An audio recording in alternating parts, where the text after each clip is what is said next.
take that out on cars because I knew I couldn't always have that at home, but I would have cars that way. And what we didn't mention is kind of where it all started. Yeah, please.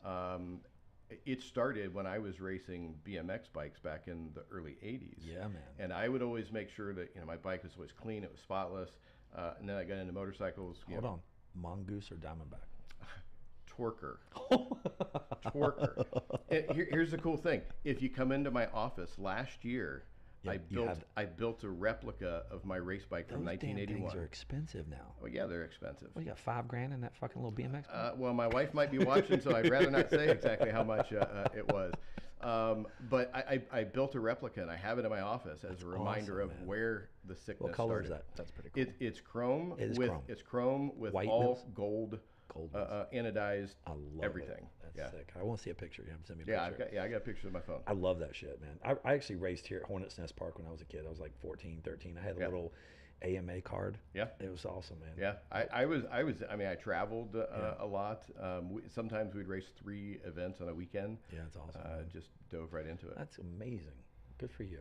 So you got into doing your bicycle and keeping it clean, and then you had a passion. Take me to the passion. Where did it really hit? Probably my first motorcycle that I had.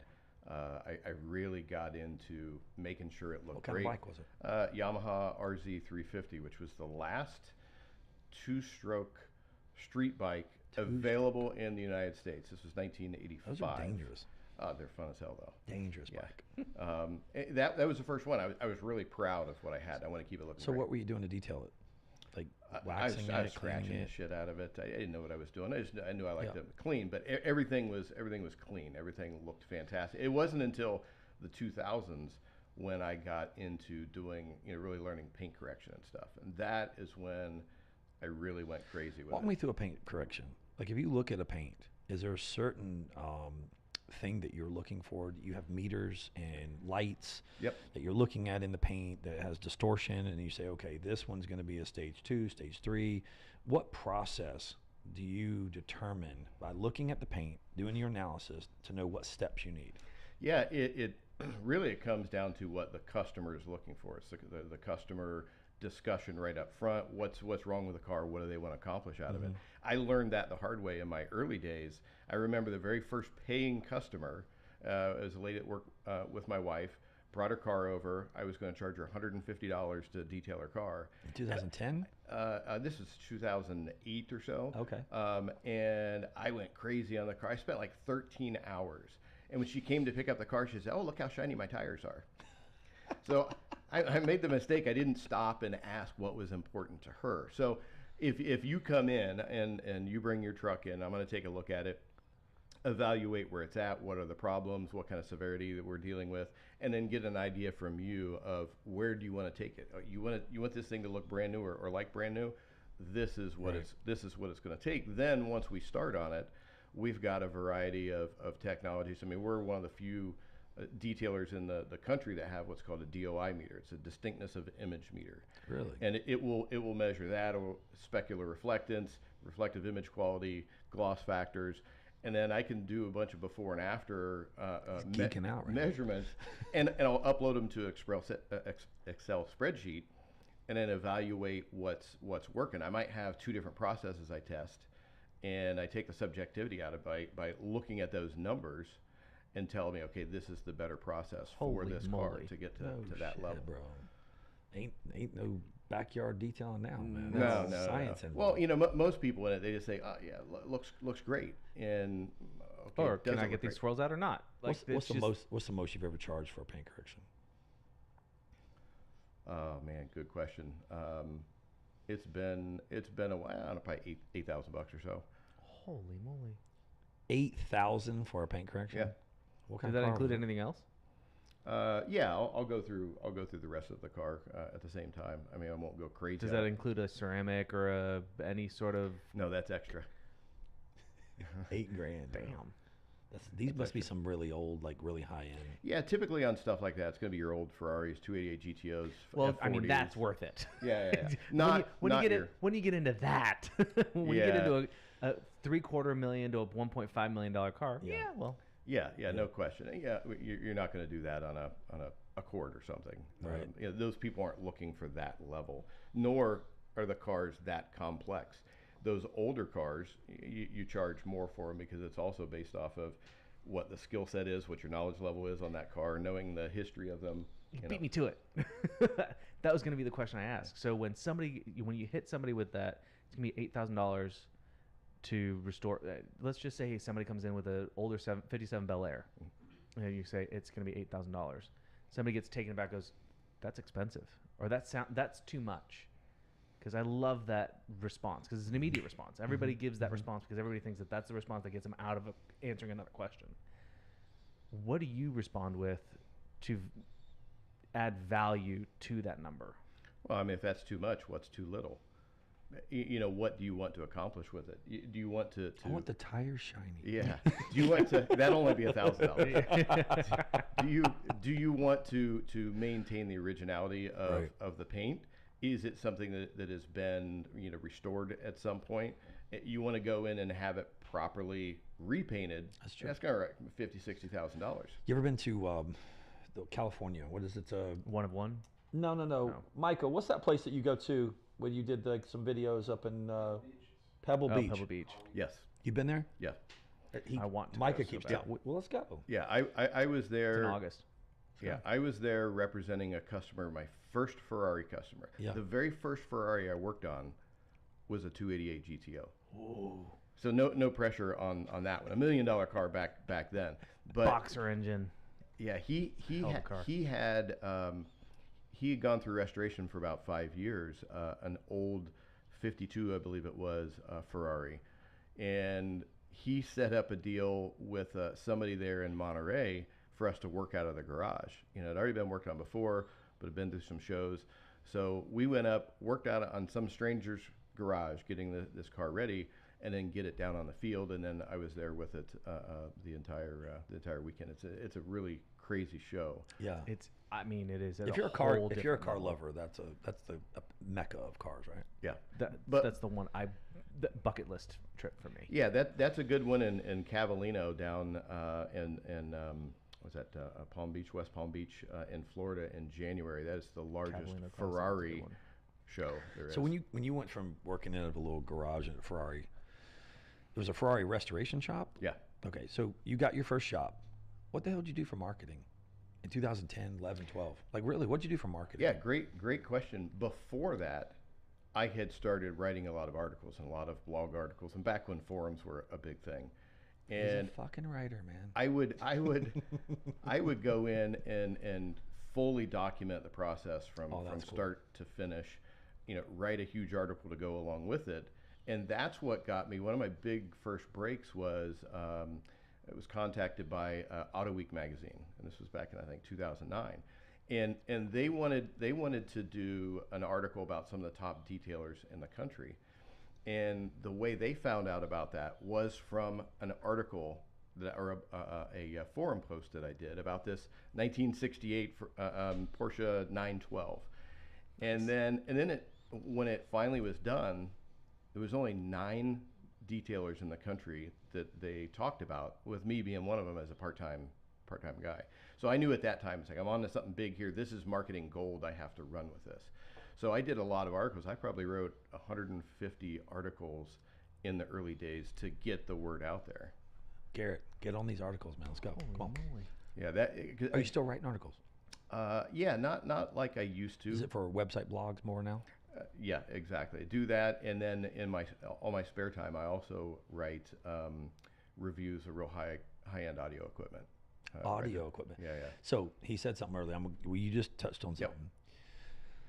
Esoteric radios in Japan are $25,000. That's just a CD player. Yeah, that's just a CD player. It's like 70-pound CD player. Oh, it's insane. My dad is a big audiophile. That's crazy. I have to show you some pictures of my system. Insane. Oh, I saw that your Instagram post about it, and that his system is nuts. Really? Yeah. Some people collect watches and cars. I got some really good Sonos speakers. It's close. It's really, really close. But just his system alone, I was just absolutely blown away. My dad used to rep Onkyo and JBL in the early days. Yeah. Sony and all the big ones. We used to have everything before it came out. So seeing your Revels and you're seeing all of his subwoofers alone are monsters. I've got 5 of them down there. Vienna? I had Vienna speakers. Yeah, those are good. Yeah, those are good. Just my dad I know ended up going little. more into how things look, so he went Bang & Olufsen for a while, but before Bang & Olufsen went completely crazy now. So he's got a lot of the original B&O stuff. So he's got those 6-foot tall speakers, and then he's got centers, and then he's got 2 mobile subs. Oh, that's I geek out on stereo stuff as much as detailing. I was a part-time DJ at one time. I DJ'd weddings and did rave club stuff, and it was like my haircuts when I was a barber. I had 2 cuts, short and shorter, and I had my DJ skills were loud and louder.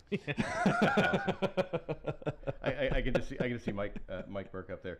Okay, now we're going to take it down a little bit for the couples in the room. Yeah, that is absolutely the truth, man. We got a little Sade coming in right now. No, it's cool, man. So you have your first shop. Yep. When did you hire your first employee? That was 2012, the same year that I moved into the new shop.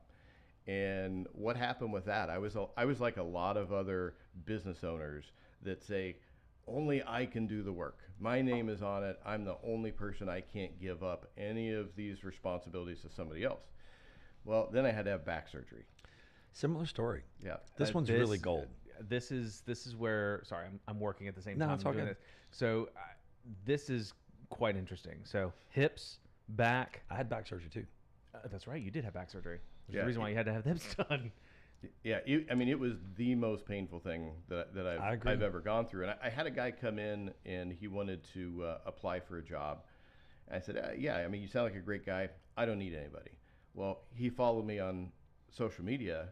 And then after my surgery, about a week later, he came in. He said, I saw you were in the hospital. You need my help now. And I hired him. And that was one of the best things that ever happened to my career. No, he's not. What's he doing now? I'm not sure what he's doing now. You don't keep up with where are they now? I don't have time to keep up with the amount of people I've got working for me now, let alone people in the past. But that was literally the best thing that happened for the business right there. Awesome, man. What did he do? He was doing detailing. He was I taught him all the paint correction and stuff. So he was doing. I would do a lot of the heavy lifting. I was the surgeon. He was the nurse, and then he moved into more of a leadership role. And what about your second? Did you go from one to the other, and how did you scale? The second one currently is a partner in the business. I met him through the Detailing Academy. He came from the West Coast and made a good impression. And later on in the year, I knew that I needed somebody else because Jason was going to be leaving the company. And Dan came and moved out, and he made a huge impact. He's the one that really started our paint protection film department and got it up and running. And then a few years later, I brought him on as a partner in the business. I'm really curious about the academy you said you had for 12 years. Yeah. Tell me about that. Yeah, well, a few months after moving into the new place, I always wanted to teach. I always wanted to help train people because what I saw online was a lot of really bad information. Newer guys wanting to start and they don't know where to find good information. So I started up the school. My first class, I think I just had 2 people there. But I would have 4 people per class per month. And I had about 500 students from over a dozen countries around the world attend the class and did that for about 12 years. Moved it to an online training only just because we got so busy. Lack space, I just couldn't. And if you want to do a plug, where do you find the online training? esotericdetailedu.com. What does that include? That is you've got a couple of options, but it's just like what my in-person training was. It's a total of about 70 videos, stuff that we haven't done on YouTube over the years. It's broken up into 2 different segments. One is paint correction, and one is ceramic coating. So you can choose either or you can choose both of them. And I took all of the learnings from 10, 12 years and applied that in a video format. We went and rented a big studio for a week and had a full production crew, and did it right, did it really nice. You did the whole course in a week? With the students that would come in, When you did your online course. Yeah. It took a week to film everything, about 60, 70 videos. Wow. How long has that online course been available? A couple years now. And it's doing well? You always want more sales. But the people who have taken it, they've been really happy with it. People are kind of hesitant. They think that they have to have somebody looking over their shoulder to do it. In some cases, yes, you get some benefits. But the other part of it is, if I'm teaching you in person and I tell you a bunch of stuff, you're going to lose a lot. You're not going to remember it all. Well, when you're going through small 8-10 minute segments in videos, and you can go back and watch that as many times as you want. Yeah, exactly. I've done tent training in the past, and the very first day, get your phone out, and they watch me tint a window, and I go through step 1, step 2, step 3, clean, boom, boom, boom, and I said, there's your resource, here's your library, every single day, watch what I do, video what I do, and there's your resource. I said, after that, I'm charging you. So,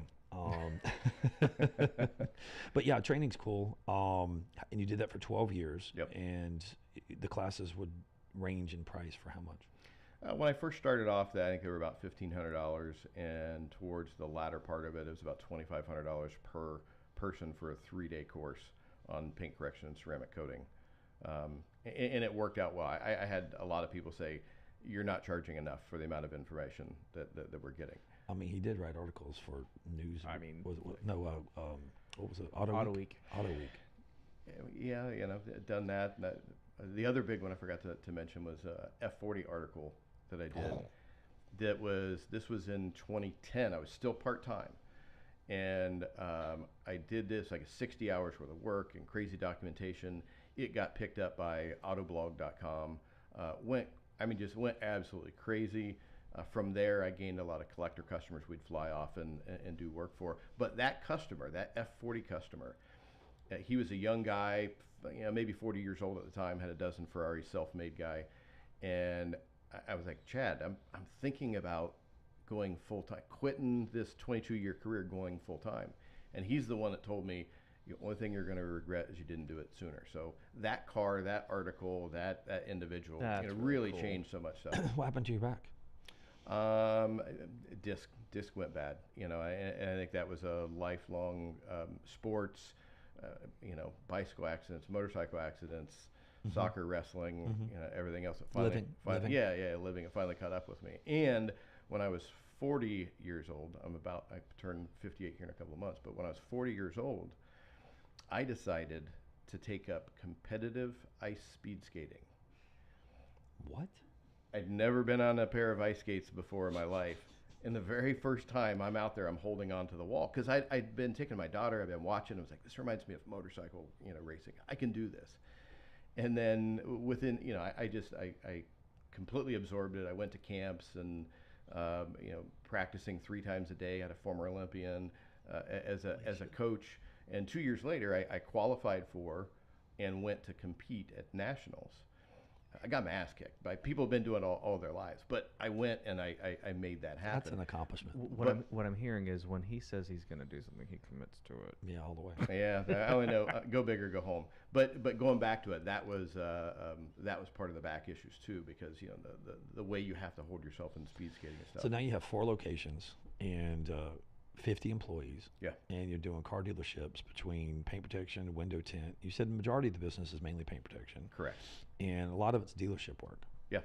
Yeah, I mean, the majority of our business is retail. We've always been a retail business, but early in COVID time, we started doing stuff for dealers a little bit more, and then it kept picking up momentum because the dealers they knew all their customers were coming to us anyhow. So they're like, all right, how can we be a part of this? We've got the name, we've got the recognition, we're known for quality. So we started doing more and more, and now we've got teams that are stationed within the dealerships. They report to the dealerships every morning, and just have a bunch of stuff lined up for PPF and window tint. So I got a question for you. So this is a heck of a juxtaposition because Mike has always spoken highly about getting the Honda Civics, getting the Toyotas, getting the, just the daily drivers, getting those cars in and out, in and out, in and out. And you have gone after the luxury market. So I'd love to hear thought process behind going that route versus saying, okay, I know I can get, whether it's PPF or tint, but I know I can get the Teslas and I know I can get, the things that are readily available versus a Porsche, a Ferrari, a Lamborghini. I mean, any high-end cars that are sold near your shops. What was the thought process going to that elevated clientele? Well, I think it's that there is no right or wrong answer here. You know, whether you That's what I love about this question. Yeah, whether you want to have one that's based off of volume for your more quote unquote regular cars, or whether you want to go after the more high end. When I started my business, think about the timing of that back in 08, 09, mortgage crisis, all of the issues that were going on. All of the guys that were doing stuff at that lower level struggled. But when you're going after the higher level clientele in cars, those people are still doing just fine. And we decided just to stick with that model. So when it was just me to where we are now, it's the same kind of thing. We really focus on that. Now we still get plenty of regular car. We see Corollas, we see Civics, we see Accords, and we treat those people with the same level of respect as we do with a high end as it should clientele. Yep. I'm seeing a big demand in trucks, man. Yes. The other day, my partner Dan, he hit me up with a text the night before. Hey, we need some help coding some cars tomorrow. Can you help? Sure, no problem. Well, the next morning I find out it's an F-250 and an F-350. He did that on purpose. Yeah, that we need to have done. But we do a lot of I mean, you get $100,000 trucks all day long. That's what the audience doesn't understand. The average F-150, the average GMC Denali, they're 60, 80 grand. Yep. I mean, not average, but like the ones that got a little bit of... Well, the XLTs with the leather package, and you got the 60. Luxury, and you got the... When you get into that stuff, it's absurd. $60,000 to $80,000 for a truck. Yep. And they're getting more expensive. Yeah, and those people, they look at it, it's an investment. They want to take care of it. They want PPF. They want windshield protection film. They want tinted windows, ceramic coating. Well, the thing is, it's, I do a lot of seminars for, XPEL. I do some business coaching. And one thing that the analysts at XPEL do is they give you the DAP cutting report of what the most cars are cut. And I think one of the top ones is F-150. Yep. And you're sitting there looking and you're going, okay, Tesla, F-150. And you look at the statistics. If you Googled how many Ferraris are sold in a year in the U.S., how many Lamborghinis are sold here in the U.S., how many Porsches are sold here in the U.S. Let's add up Porsche, let's add up Ferrari, and let's add up Lamborghini. And let's go see how many freaking F-150s are sold. Yeah. I mean, they probably run circles around that number. It's not even a contest. It's like, you got a 1 gallon pool versus an ocean. Right. And so I feel like if you're going to go fishing, fish in the ocean. Yep. And so I figured, between Tesla, Fords, trucks, I just don't want to be, when I first started out, it's sexy to be, so Ferraris, there's 4,900, that's more than I thought actually, 4,900 Ferraris sold in a year. That's in the U.S., right? Yeah, 4,900, that's pretty cool. How many Teslas are sold in a year? Oh, easily. I mean, I don't even know. That's a number I would like to really know. We do a lot of Teslas. We do too. We do a ton. Yeah, we do an absolute ton. And the Tesla customers, relative to the value of their car, they spend more. Yeah, big difference. 700,000 F-150s. 700,000 F-150s are sold in a year. Get the freak out of here, man. Ridiculous. That's insane. Yeah, how many Teslas are sold in a year? Is this 700,000 F-150s? That is insane, man. That's way more. Yeah, that's a lot of window tint. So you got 5,000 Ferraris or 700,000 F-150s. I think I'm going to market to the F-150. That's a lot of two fronts. A lot, isn't it? Right? Yeah, and you can bang those out easily. In 15, 20 minutes. 15 minutes, yeah. So the thing is, what problems have you had with employees over the last couple of years? Like, name me some real big problems that you've had. Wow, put me on the spot on this one. You should have given me homework to think about it before getting in here. 650,000 Teslas. So right at F-150s. Yeah. Yeah, it's a strong number. I mean, same thing that everybody runs into with employees. Some of them feel like they get stale in the position, or some of them, may not have that desire to operate at the highest level. You know, I'm not a baseball guy, but I always use the Yankees. I say when you're coming to work for us, you're coming to work for the Yankees. You know, that doesn't mean you've got a free ride once you got there. Oh, I've made it, I don't have to do anything. No, people look at us with a big bullseye on our back, and we have to operate at a very high level all the time. And you know, it can become a little bit of a grind for some people. Do you see much growth opportunities for employees at your company? Oh, absolutely. We when we sit down and do the interview process with anybody, we talk about the career path. We always focus on the career path. We've got guys that started off in the lowest level detailing who are now our top producers in paint protection film, or they've moved up into management What's the roles. top three? If you're going to talk to another business owner, give me the top three best questions to ask a new hire. Stop reading my mind. Well, a couple for me, I like asking people if they've participated in sports. That's a good one. You know, because they've had it rough. You know, they're coachable. They know what it's like to be in, you know, tough environments, and especially if it's been on a team, being part of a team, that's big. That's gold. So that's one. That's gold. Yeah, that's one. You know, I want to find out what kind of adversity they've had to face and how they work through the problems. I want to find out, are they problem solvers? Everybody that comes in to work for us, regardless of the position, they're going to be in a problem-solving capacity. What's another one? Not necessarily a question for everybody to ask, but one to look for. People with military experience. Military experienced people.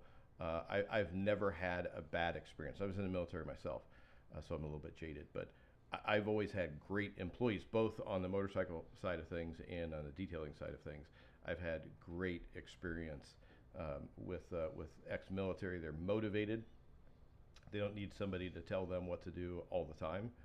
They just go in and get the job done. So that I kind of avoided your number 3 question there a little bit, but I think that's important. That's Garrett's problem, man. He didn't play sports or wasn't in the military. Wait a minute. All right, military, you got me there, but sports I did play. Checkers is not a sport, bro. No, that's a good one, man. So business owners all the time are asking, you know, roundtable discussions. Like you and I, we're just sitting around shooting the shit, and they're like, "Hey, you know, how are you looking for?"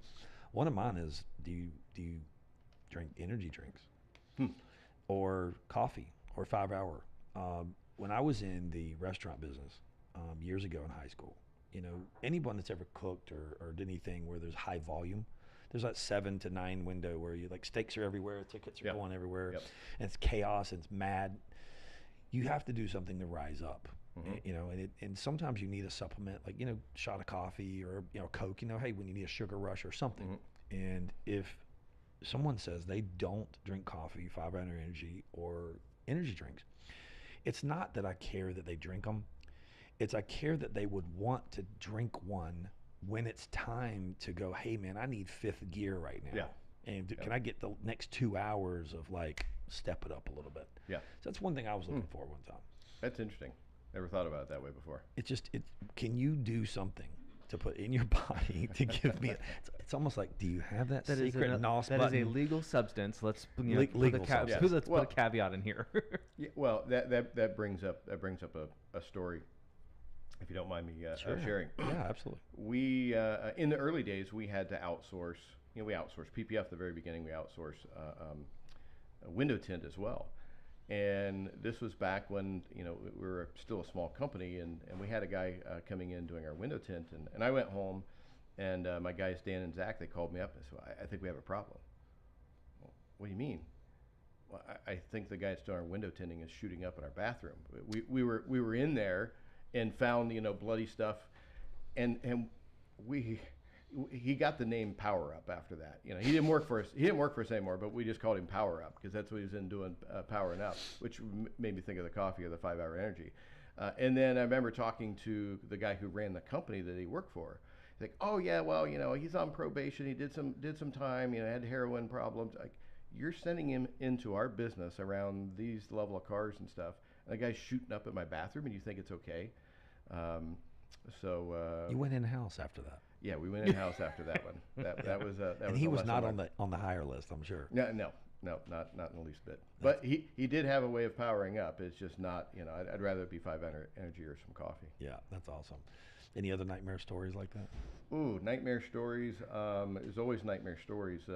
One, I'll tell you, I gave you a little heads up earlier about asking me about my experience before I ran my own business with window tint shops. Yeah.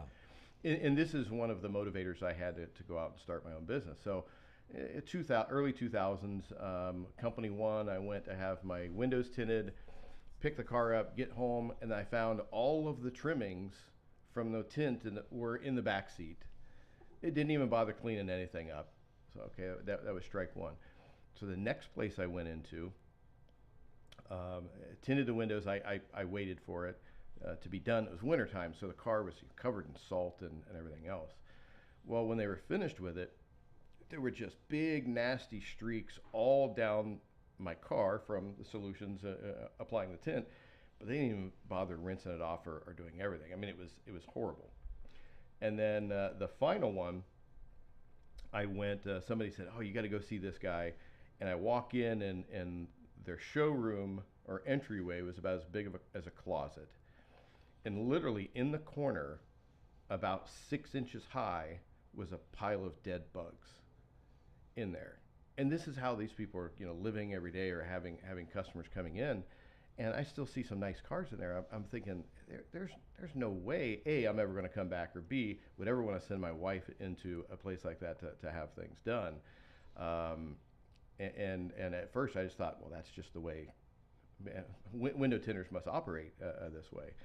So when we start, more often than not. Yeah, I mean, it was just kind of scary. So for us, both our Columbus location, our Cleveland location, we built out a really nice showroom, for people to come in, photography and products to choose from, and that's what we wanted. We wanted a place where the local New Albany mom can bring in her car and be completely comfortable sitting there chatting with us, hanging out, waiting to have something done. And with a window tint, we include a free detail with every car that comes in for window tinting. We're higher priced than what other people are going to be, but if you come in for your window tint, I want to make sure that you really appreciate it when you come to pick it up. Wow, my car is clean. Those windows look amazing, because it all goes back to those previous shops that I. What's a tint job run? Man, you're asking the wrong person. It's my business partner Dan that handles all that. But you still do this now? Still wash cars? Yeah. Every tint job gets a wash. Yeah. That's insane. Yeah, absolutely. Good for you. I bet the people love you up there. Are you all 5-star reviews at your company?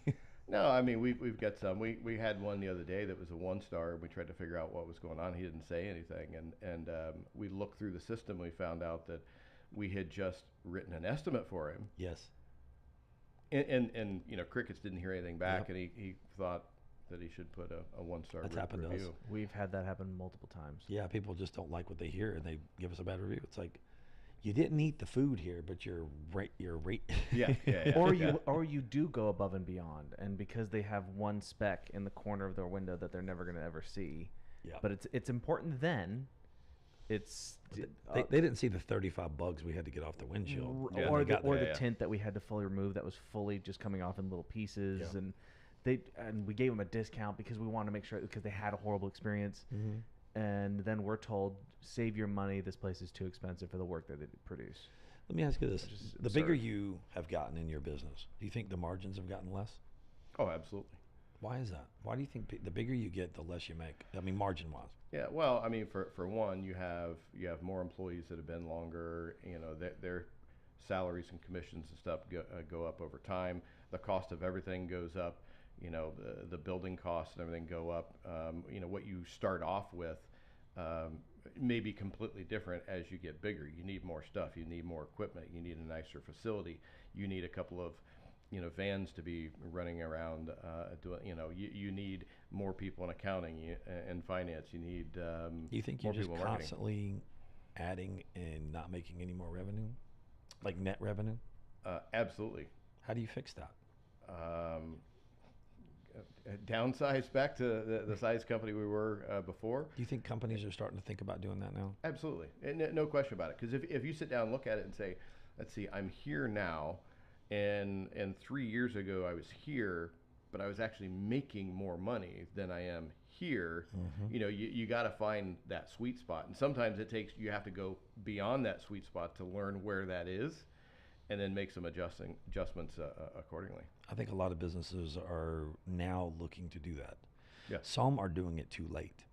I Yep, think yep. that they've waited a little too long and are extended themselves because the last quarter wasn't the greatest. No. You had some downturn. Yep. Most people in automotive aftermarket had some downturn, and it's taking more creative ways to market. Mm-hmm. Are you doing any new creative ways of marketing? Well, for this year, one of the big things we're focusing on more is a more Google pay-per-click, Mm-hmm. trying to go outside of our network, Mm-hmm. Outside of our fan base, Mm-hmm. to find new people. Spending more time in social media, posting events. We'll probably be participants in 30 different events this Do you think these season. pay off? You're not, if you're looking for a way to look at a P&L statement and be able to say this did this, no, you're not going to be able to do that over time, though. So I worked for almost 3 years, Cars and Coffee, Mm-hmm. and we would go to most of the little car shows. I'd sponsor it, $250 or Yep. whatever, and I'd put a tent, put a car underneath, and after about 6 months, a year, you see the same faces over and over and over, and they all are talking about the same car and the same this. Hey, Mike, I'm still thinking about it. I'm still thinking about it, buddy. Have your prices come down any? Can you do it for me for free, and I'll do a YouTube video for you? Yeah. I mean, how often do you get approached to some YouTuber or some influencer coming in and saying, "Hey, do my car for free"? Not as much as you might think. We do have it from time to time, and if it's a deal that we can work out, then great. My experience in the past is some of the stuff we've done, the ROI didn't necessarily fall on our end. It never does. It never does. No. And I hate to say, well, I'm on a case. It never does, because everybody, unfortunately, in that regard, becomes the best salesperson on the face of the planet because they way overpromise and underdeliver. So think about this, and I may be right, or I may be wrong. It's just an idea that just came in my head, and I'm sitting there going, okay, the car shows, the car community, the ones that get up in the morning on Saturday, wash their car, and they go to the car club community, right? They're still excited about the cars, but they're keeping these cars. So maybe detailing ceramic coating might be important, but they've already got them tinted, and they already got them paint protected. The ones that are going to do it the day they buy the car, do it the week they buy the car. I feel that my efforts and my time need to go after the 25-year-old to 30-year-old who is now about to buy his first M3 or his first CLS or his first and now it'll be new to him, who he now has the money, who didn't come from a car culture, didn't come from a car background, didn't come from family wealth, came from a self-employed, not a self-employed, self-made. Self-made. Got a little bit extra bonus money on his job, raised up from whatever level to another level, got his bonus, and said, I'm buying a fucking cool car. And then says, I want to make sure I protect it because it's my money buying it. And then now I want to market to that guy. How do I find those guys is what I'm thinking in my brain. Yes. The car guys that are already here, they have their favorites. They have their little car culture community groups. I'll meet guys at a car show and they go, yeah, Mike, I know you're the best window tinter, man, but my buddy just opened up a detail shop down the street and he had his tint guy came over. His friend came over and did it for, $150. That's the car community. They're all my buddy did this or my buddy did that. Well, I'm not everybody's buddy. I need to pay rent, power, utilities, and my staff, and everybody in my company needs paychecks. Yeah, exactly. Well, I mean, for us, for those kind of customers, if they're not directly involved in those car cultures, they would know about us. We want to get people with as much word of mouth as we possibly can, referrals from friends, and we find if somebody gets a car like that they're proud of, they're going to be doing some kind of searching on that. Yep. And when we've got a YouTube channel with 600 videos and 11 million views, we've got articles, we've got all the other social media, we're tagging things in. We've got a pretty good chance that we're going to reach them one way or another, but that's been through years of developing that. If you're somebody brand new starting off and you want to go after those people, it's going to be tough. You're going to be spending a lot of money on Google ads, and it's going to take a lot of time to learn until you're able to really focus and hit those people. But you got to try to find out where they are, and if they're the people that aren't in those groups, you got to hope that a lot of other activities that you're doing somehow is going to find a way to reach where they're at. Our stuff, we ask the question when people come in: how'd you hear about us? Where'd you hear about us? And so much of it is either word of mouth or repeat customers. It's not coming from our Google ads or whatever else that we're doing, paid Facebook type stuff, boosted stuff. I got a cool question though. Who's the worst fucking customer? Like the worst I'm telling you, the worst customer, the one that is it the Porsche community, the Ferrari community, the Lamborghini, BMW, Mercedes? Like who is the worst? Just when it's that type of customer where he's like, oh God, here we go again. What car community call? Like you know what I'm talking about? Yes, I do. Yeah, for us, like who's the worst? Yeah, for us, you see them coming. Yeah, you're like most persnickety, or do you mean like the guy is it the BMW customers or the Porsche customers? Like they're so picky. They're just over analyzing everything. They're super picky. They want a deal. They think their car is made out of gold. They think it's a kid. Who's the worst customer driving the car community? Like, is it the BMWs? Is it Mercedes? Is it Porsche? Is it Ferrari? Like, well, I mean, all of them have their own little groups. Your which one's the worst? Porsche. I'm going to throw a curveball on this one. It's the person that's coming in for the first time, who has a little bit older car, first time spending $300 or $400 on a detail, and they're expecting the thing to look brand new when it's done. That's never been touched before. Those are the most and always have been for us the most challenging customers, because we're used to dealing with everybody at the very high end, very particular people. So we have learned how to work with those kind of customers. So it's just an everyday thing. Gary, what do you think the worst customer? False sense of expectation is the worst. Yeah. To me, that's the worst customer. Is the person that goes, well, you guys are a professional shop. I should have no dust in my tint. Right. Well, hey, the rest of these look great.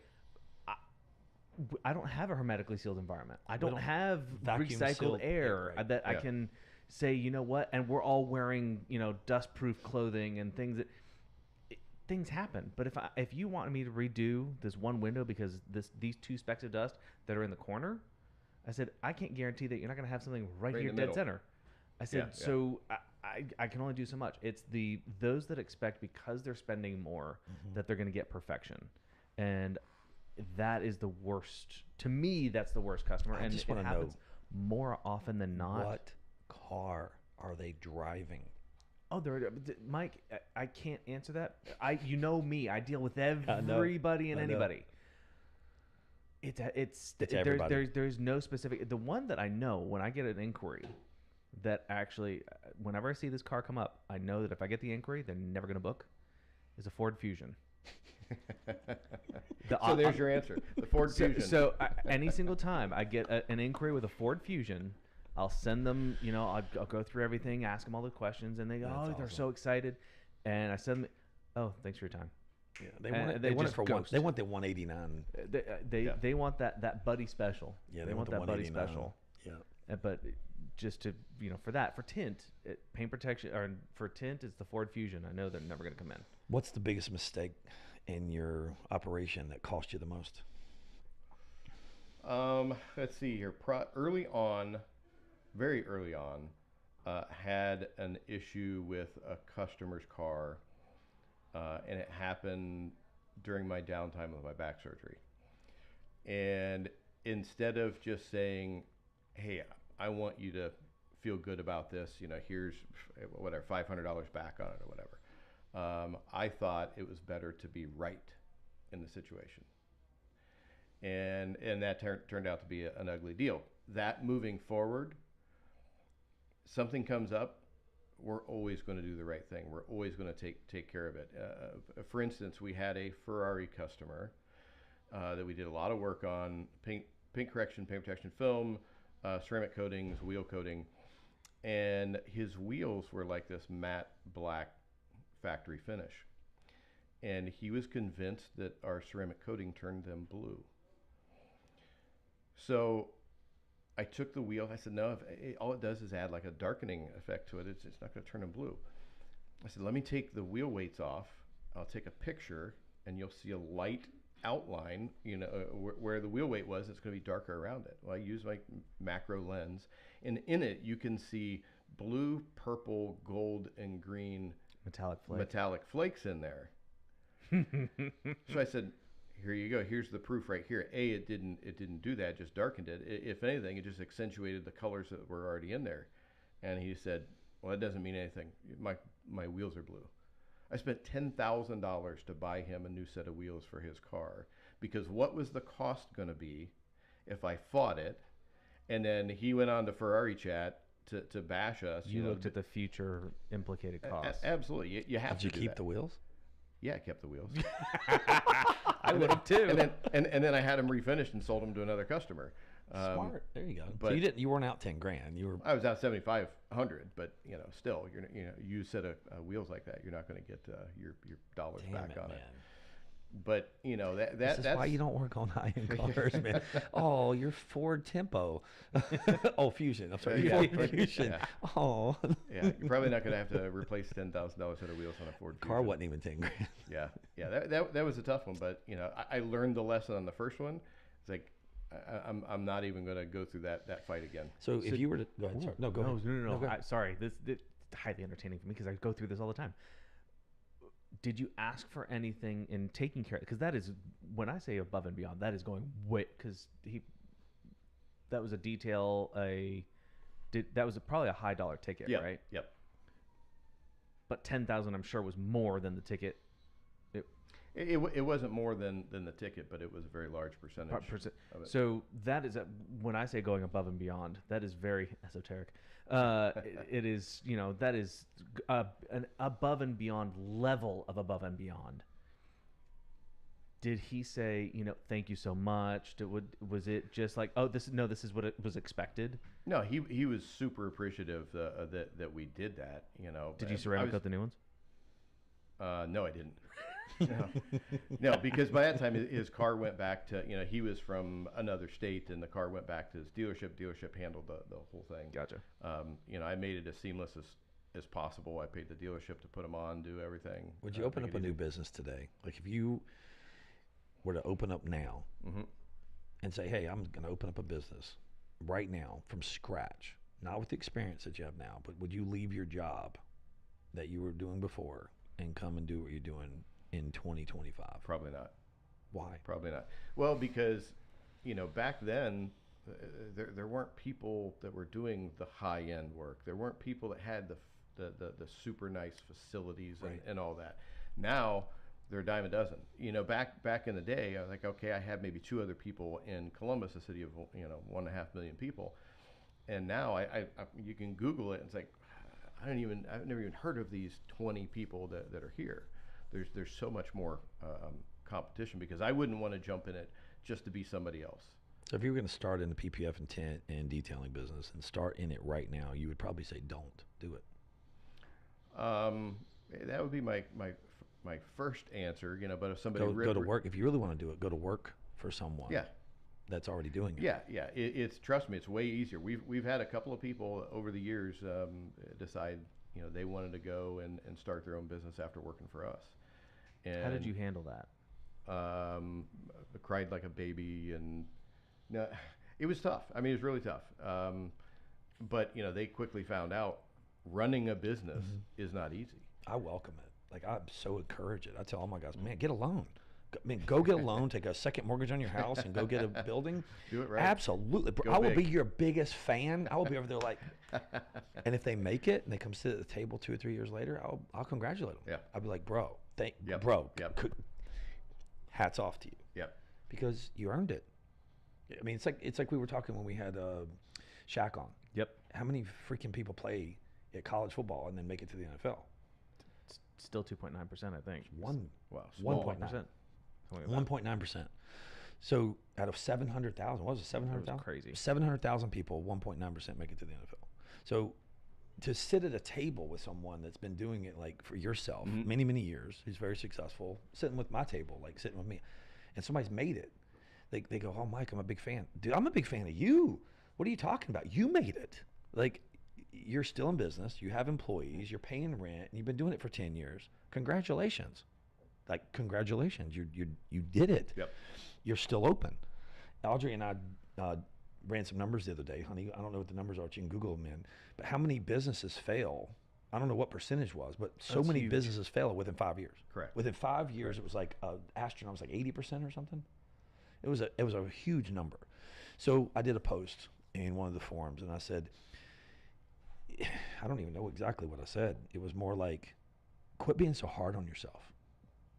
So many people are looking online at what other people are doing, measuring. If you're making yourself happy every day and you're taking care of your family and you enjoy what you do, don't keep beating yourself up. Don't want what somebody else has. The happiest I was I was mobile window tinting. It's just me. I'd go to the shop. Mike, you're here. Finally. We got 4 cars in the back that need tinted. We were starting to get worried. Nah, man, traffic was bad, bro. Let me get my tint knife out and start tinting windows. And they wrote me a check when I was done. And I went to stereo shops, accessory shops. I was having a blast because I felt wanted. Yeah. When I showed up there, they were like happy to see me. Cars in the back. We've already pulled it in the back for you, Mike. My guys already wiped the windows down. There you go. Like, cool. I got my pit crew right here. I can just tint the windows. It was awesome until I started realizing I couldn't drive in traffic every day and get to places on time. And then I said, shit, I got to get a shop. And then when I got a shop, I said, well, damn, I can only tint X amount of cars in a day myself. I'm going to be doing this in 10 years, and I'm not going to be able to move. I'm going to have carpal tunnel in my hands. My shoulders are going to be wore out. My back's going to be wore out. And I'm answering the phone 7 days a week till midnight. And I was like, I need help. And then I asked for help, and then I asked for help. And, you know, like you asked for help when you had your back surgery. Most business owners need to reach a level where they're just like, fuck, I need help. And then you're willing to ask for help. But it's the money at the end of the day, what's net? And where's the happiness? And where's the time off? And where's the manageability of your life? Yep. Because at the end of the day, I've never met anybody that's 80 plus that said, fuck, I wish I would have worked more. Exactly. I should have gone to my grandkids' soccer game. I should have done this. I should have gone to Italy when I had the time. I should have gone to this country. I should have done that. So those are the things you hear from the people over a certain age.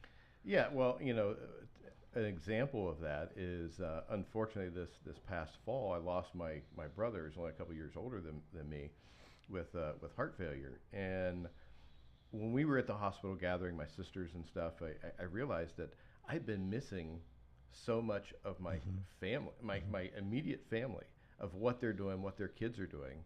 And, you know, I got up and gave a speech at his funeral, and I addressed everybody there and said the same kind of thing. You know, you're thinking you're busy, you got stuff at work, you got all these things that you need to do or you want to do. I need to get here, I need to get here, I need to grow more. And then all of a sudden something comes up and realize, what have I done? You know, I haven't gained anything. I've lost a lot of time with people who are important in my life. What's been a pro and a con for taking on partners? Pro has definitely been, we've been able to divide and conquer relative to what our strong suits are. You know, not everybody is going to have the complete package. You know, Zach, one of my partners, you know, he and Dan came on at the same time. Zach runs our e-commerce products division, and he's also heavily involved in the finance side of things. Dan, you know, he's the one that got all the paint protection film up around. In the early days, we were the two workers. Dan was paint protection film, and I was detail. You know, he runs all of the sales and operations of the business, and then I can focus on, you know, marketing stuff. I can focus on education stuff, you know, forward thinking. So that's been a big thing for us, because I knew that at the rate that we were going and the trajectory that I wanted to go with the business, I wasn't going to be able to do it all myself. The con with it, you're not able to make decisions as quickly when you do that. And not in my case, but for other people, you hear a lot of horror stories of getting into business or partnership with other people that you don't take long enough to vet the whole process, and it turns out bad. You know, people want to go different directions or have two completely different ideas of how the business should be run. So you got to think about that kind of stuff. Leading into another question on top of that, if you're a small business and you're the owner and you started it and you built it pretty decent sized business, and then you have a customer comes in with a nice car like a Ferrari or something cool, and they go, hey, I really like this business, let me be an investor, let me partner with you in this business. I have advised other businesses to not do that, because you're going to have a money guy that only thinks about money, who has never started a business from scratch, but thinks it's sexy now because he just paid $6,000 or $5,000 for PPF and tint and ceramic coating. He's like, there's got to be a lot of money in this. And they don't understand the labor, the sales, all the avenues. They just saw the process that they went through. Yeah. And now they go, oh, I want to dump some money into this business. This could be cool. Right. I'm getting all my car buddies over here, right? I advise against that. Yeah. Don't you? Yeah, absolutely. Because you're going to have different thoughts of where the company needs to be, and one person is going to be working in the business, and the other person is not going to be working in the business, and that makes it challenging. And where I see that a lot is one man show. Customer they just met, they want to do something like that, and they just wow, this is a successful person. I can trust what their end game is going to be.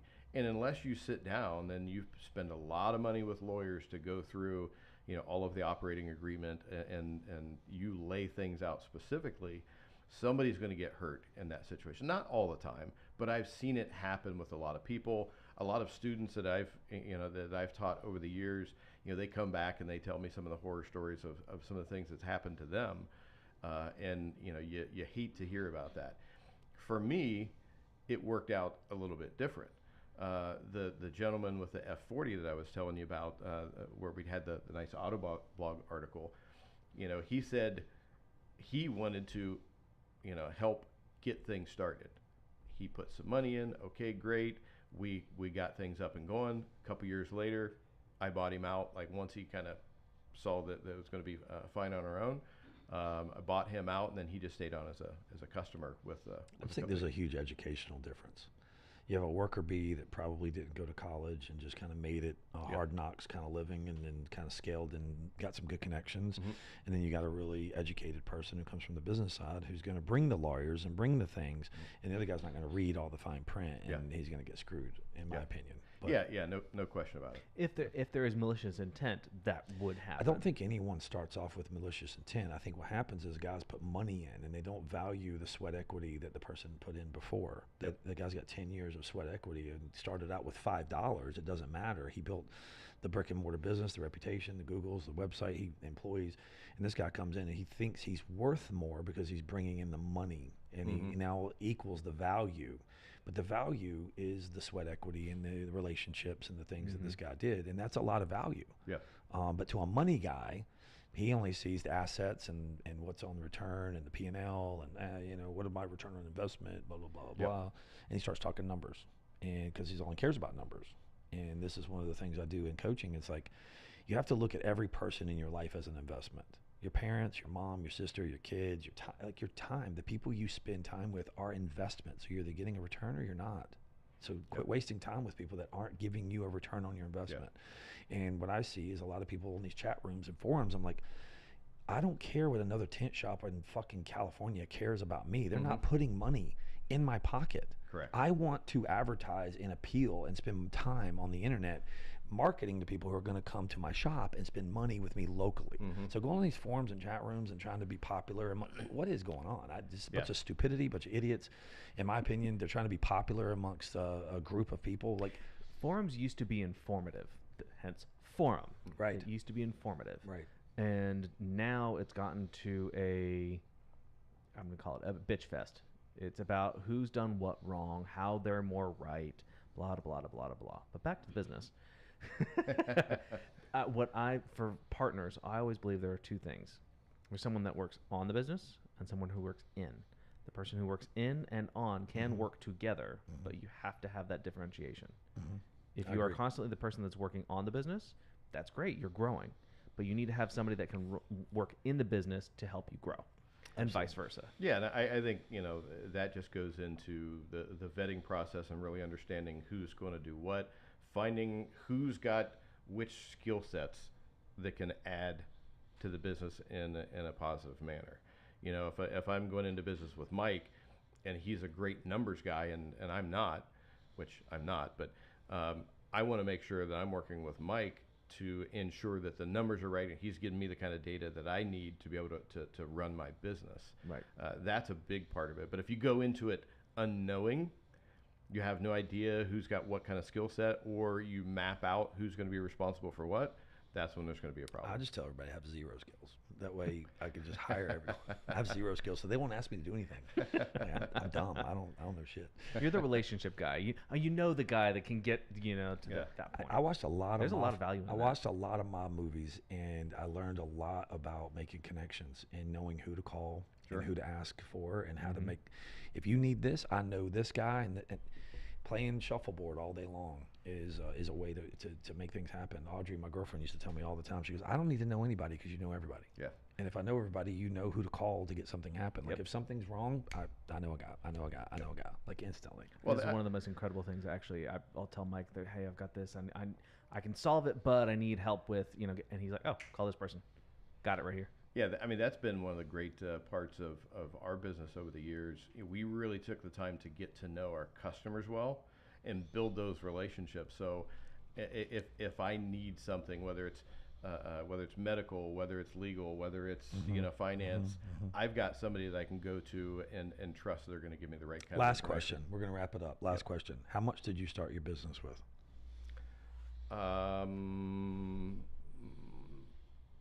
No money.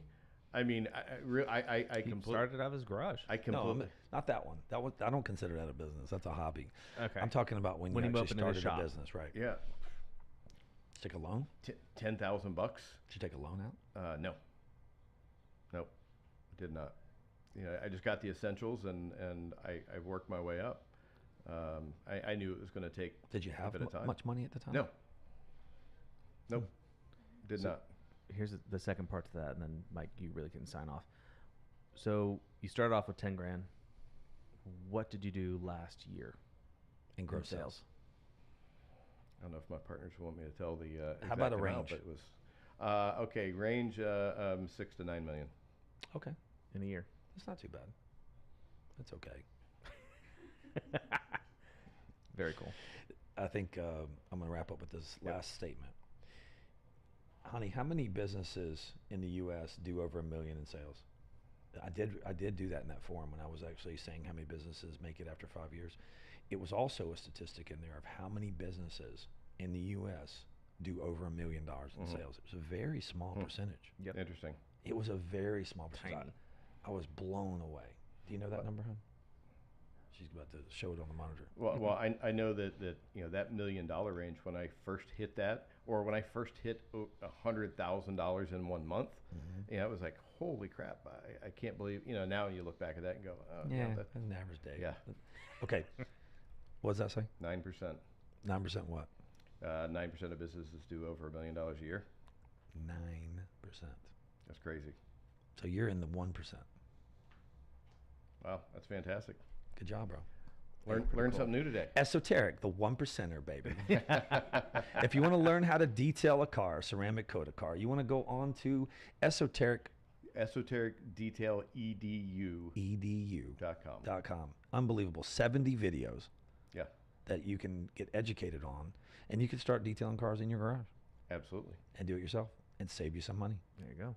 If you if you were to do the detailing products, what products do you endorse? For like washing, waxing, His own. chemicals. You sell your own, right? Yeah. And where do you get those? At esotericcarcare.com. Esotericcarcare.com. You want to go there now and order your kit today. Do you have a starter kit? Yes, we do. We've got a bunch of different ones. What's it start at? What's the price? Under $100. Under $100, you can start detailing cars in your garage and be the man. We're signing off. That was my Thanks, boy. man. See you, brother. Appreciate Take care.